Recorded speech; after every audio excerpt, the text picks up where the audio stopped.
Hi everyone, this is video number 5. Sorry, but I had 2 questions and I wanted to just answer the 2 questions by video. The first question was about power outages and will this run with a power outage? The truth is no, it will not. It is plugged into the back of the wall. That big black cord, this one here, is to the stove. However, in a power outage situation, there are 2 things you can do. You can either run it off of a marine grade battery and an inverter. And the reason for that is because it's got an auger in it that feeds the pellets into the stove, and there's no way for that auger to work, and you're not going to be opening it to be dropping pellets in to keep it going without it. And 2, it's got a fan that works, and you're not going to be able to get the fan to run unless you have it hooked up to a battery or a generator. And we have a generator, and so our refrigerator, freezer, and the stove is run on the generator. So that is a con. With a wood stove, you don't need electricity. With a pellet stove, you do. So if you have power outages, you need to have some way to provide power to it. Why a marine grade battery instead of a regular battery? I don't know, but that's what I was told, that you needed a marine grade battery. I'm not worried about it because we have a generator. So it just hooks up to the generator. We did have a power outage and we had no problems running it off the generator and keeping the house nice and toasty warm. Second question was to show the piping. So there you go. The pipe comes direct out the back.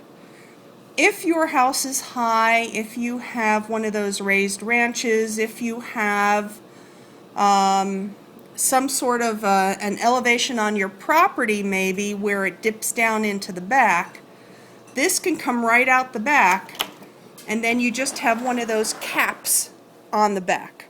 We do not have that. So what we have instead is this, which is the pipe that comes out. It's double insulated. It's warm, but it is absolutely not hot. When you get down here, you can feel the heat. You can feel how warm it is. It's actually kind of on the hot side, but clearly not hot enough. I mean, I'm touching it and you can see I'm not wincing or pulling away.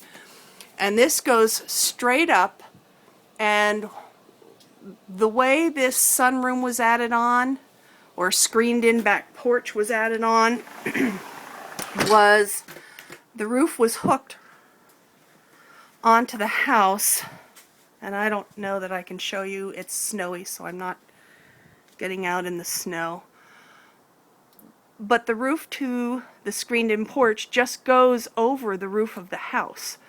So you have the eave of the house that continues straight across to the other side. They did not remove the eave. They did not cut away the roof of the house. The roof of the house is still intact.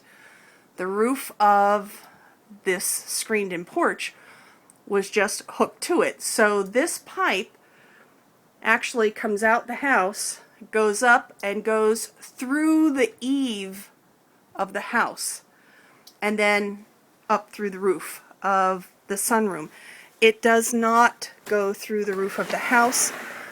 You certainly can put it through a roof of a house. There's no reason that you can't.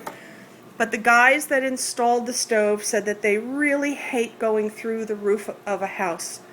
Mainly because when you go through the roof of a house, you always have a potential for leaks. If we get a leak out there, it's a sunroom. It's outside. I mean, you see it. There's no carpeting, there's no tile, it's just concrete. You can see the snow that blows through the windows. It's just a screened-in porch. And so if we get a little leak, it's easy enough. There's going to be minimal damage. I'm not going to worry about it. It's not like the ceilings of the house are going to be ruined or insulation or anything like that, because there's nothing up there like that. So those are the 2 questions. Hope that helps. And if you have any other questions, let me know. Thank you for watching.